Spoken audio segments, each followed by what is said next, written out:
Hey, how you guys doing? It's Bryce Turner here at Beach Fitness. I'm with my fearless business partner to be an example for us, but she's actually had a little bit of knee pain. So we're gonna look at what we can do to help solve knee pain today. Some simple mobility exercises that will help you at home to do these exercises to alleviate any problems that you have with your knee. So why don't you tell me just a little bit about what's going on with the knee? It's not really an injury, it's more like overuse or just like kind of achy pain in the patella or underneath the patella, I don't know, and maybe the top of the quad. Do a lot of walking, 15,000 steps a day, and then train every day. And yesterday was a heavy leg day, so today I'm just sort of achy. Great. So this is a common injury for a lot of people. Typically we'll call it patellar femoral syndrome. So it's that pain sometimes you get like if you're just bending that knee and you start to get that sort of stabbing pain in the front of the knee or around the patella, which is your kneecap area. Sometimes it could be painful when just getting out of a chair, especially if you've been sitting for a while. And usually that problem is because that patella is either starting to track a little bit to the side or it's compressing in the joint, and then it just starts to create a lot of friction, and that friction, as we know, is inflammation.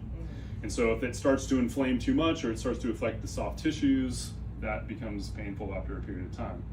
So without being too sort of systematic about creating a recipe for one injury, there's a lot of things that we need to think about what is happening with the pelvis. So a lot of times we're going to take a look at what your posture of your pelvis is and your standing posture and all these different things as far as like how your knee actually shifts and moves. But in general, we're thinking that this whole sort of lateral line is affecting what's happening with that patella. So we're going to work through some mobility of all those areas. Perfect.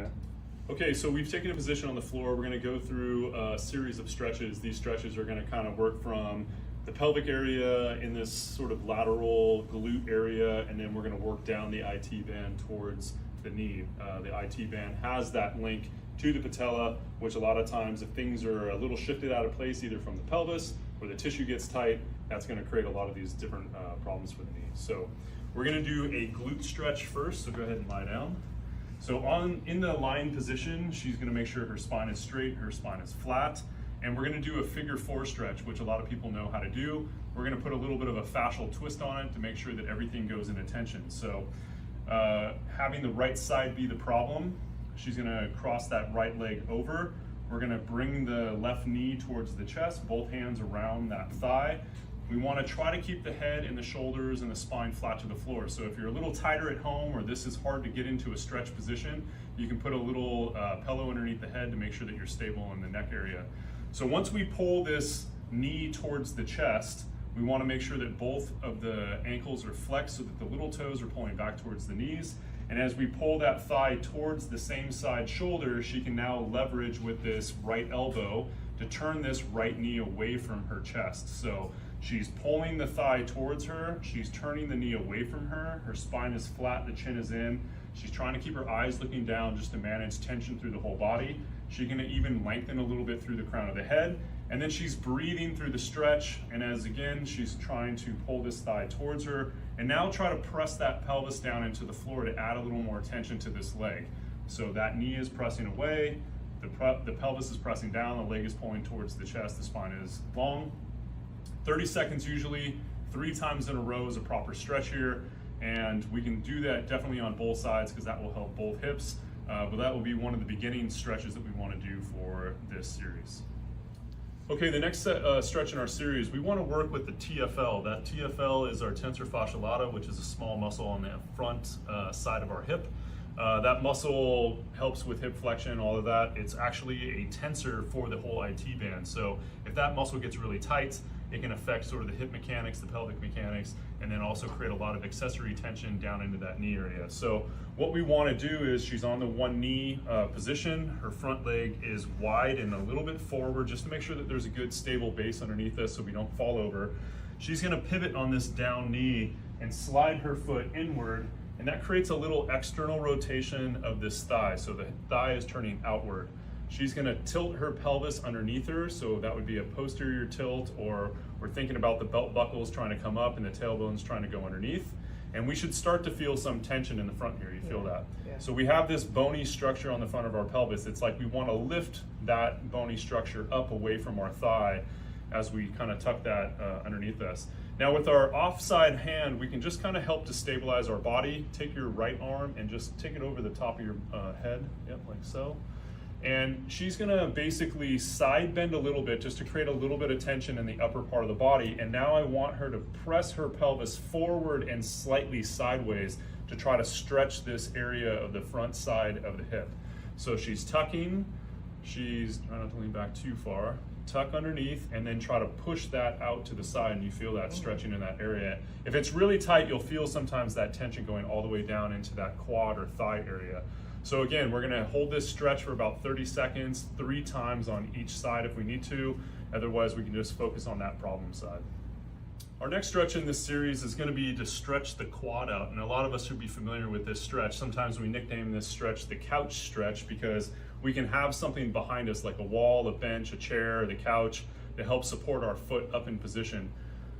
Barbara's a little flexible here, so she can go ahead and grab that foot behind her, and she's holding that foot like she's trying to touch her heel and her butt together, or her pelvis together. Okay, so once she gets that, we can even take that pelvis and just push it back a little bit. Yeah, there you go. And we don't want to arch the back too much, so she's going to lean herself a little bit forward. We want to stay long through the spine, and we want to try to get that heel and that pelvis to touch, and that heel is aimed at the middle of that glute area. So that knee is reaching down through the floor. She's tucking the tail slightly so that we can get some tension in the front of that hip. She can take her other arm. If balance is difficult, we can hold the other thigh, or if we have a chair, coffee table, ball, bench, anything that we can hold in front of us to help stabilize our body in this position. If we do have good balance, because we want to make sure that we have good distance between both legs, she can take that arm and go ahead and reach it forward to try to finish that fascial position, to try to lengthen through the crown of the head. That hand is going to press away. It's like she wants to lift that spine up away from the pelvis as she tucks underneath. It's like that knee wants to reach down through the floor as we try to keep the foot and the pelvis working together. So we're going to feel a strong stretch right down the middle of the thigh there, and that muscle is directly in link with the patella in regards to managing its movement. So again, 30 seconds, 3 times on each side if we need to, otherwise we're really focused on that problem side. The fourth stretch in this series, and I say the fourth because really you should be going through all these stretches from that hip area down towards the knee to kind of mobilize everything, is going to be our hamstring. Again, because we're looking at this outside portion of the leg with the IT band, we've worked with the quad, we've worked with the hip flexor a little bit, we've worked with the glute. We're now going to work with this outside hamstring, which is our biceps femoris. So what we want to do is, in the seated posture, we want to sit on those sit bones. The leg that we're not working with, we don't care. We just want it to be a little bit bent and out of the way, but we want to make sure that the pelvis or the belt buckle is aimed straight forward down the middle of the body. So we're going to have this leg straight. We're going to go ahead and turn that foot in and flex the ankle so that the toes are pulled back towards the knee. We're going to rotate this leg inward, so internal rotation. And now we want to think about the pelvis and what the posture of the pelvis is. So if we tip the pelvis forward, like you want to stick your tail out or arch your lower back, that's going to make your sit bone want to slide backwards more. Once it starts to slide backwards and we try to maintain that position of the pelvis reaching back, we want to push that heel forward away from the hip. So you can see that she's got some good mobility here where she can raise that heel off the ground. If you can do that at home, fantastic. Just try not to hyperextend the knee where you're driving that knee down. So if you can hyperextend your knee, see how high she can get here? We don't want that. So we just want to make sure that the leg stays somewhat straight. If you're more tight, like most people, your heel is going to stay on the ground. You really just want to work and elongate through that line. And that leg's going to turn in, this tailbone sticking back like we're trying to arch our back. And now we can either take 1 or 2 arms. I usually prefer one arm reaching across that leg like she's coming back over that leg, and the other arm's like a kickstand to try to keep that spine up straight. She's going to breathe. She's trying to progress herself into the stretch like she's bringing her belly button towards her toes towards her belly button. She's breathing and elongating, maintaining that rotation of the leg. She's going to hold that for 30 seconds, 3 times on each side. You should feel some of that tension going through the outside of the leg. And that's going to be our 4th stretch of the patellar femoral syndrome. This is our 5th stretch in this series for the patellar femoral syndrome. This is a little bit more of a difficult stretch. So you have a couple different ways that you can approach this. You can see that I've got her foot elevated on a box.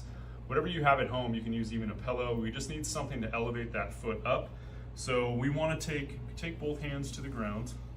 This is like a long lunge position, and then go ahead and walk your hands a little bit forward, and if you can take this foot up with you, okay? Now, not everybody has this mobility, so you just kind of have to find a working position that you can get into in this position. The most important thing is that your knee that's on the ground, you're not on the patella. You're above the patella, like your leg is touching the ground, which is one reason that we have the foot elevated, because that helps to clear that patella or the kneecap out of the way. So once we get in this position, the spine's gonna stay flat. She's gonna stay long through the crown of her head. And it's like she wants to reach her body forward to push that head through the wall, like she almost wants to drag that leg, the upper thigh, away from her kneecap. So that kneecap is trapped down below where she's making contact to the ground here, and she's getting a small stretch through this quad area so that she's stretching that patellar area away from that thigh to try to mobilize a small muscle in there called the articularis genu, which really manages the movement of the kneecap and manages the bursa and the fluid of that kneecap to try to keep everything lubricated and moving correctly without pain. So we're gonna work on a little bit of mobilization there. Long spine, again, 30 seconds, 3 times on each side. Usually a modified position of this would be to kneel over a bench so that you can be more in a standing position in case you can't get your hips into this lower ground position. So again, the articularis genu, 30 seconds on each side. We're trying to stretch that small muscle between the patella and the femur. That concludes our series on the patellofemoral syndrome, doing all the different mobility stretches. So please take a time to really focus on how to get those stretches in.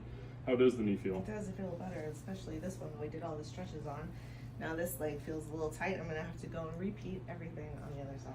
So usually what you should feel at the end of that is it almost feels like more lubricated, like it feels more free in the joint. Okay. It does. So if you do that several times throughout the week, that will help alleviate a lot of that tension and slide and grind that we typically get with that patella in that area and reduce the inflammation. So obviously with any knee injury, make sure that you go see any sort of doctor or therapist to make sure that you're doing the right exercises, or see an experienced trainer to make sure that you're executing those exercises correctly. And we'll look forward to seeing you guys on your next knee injury.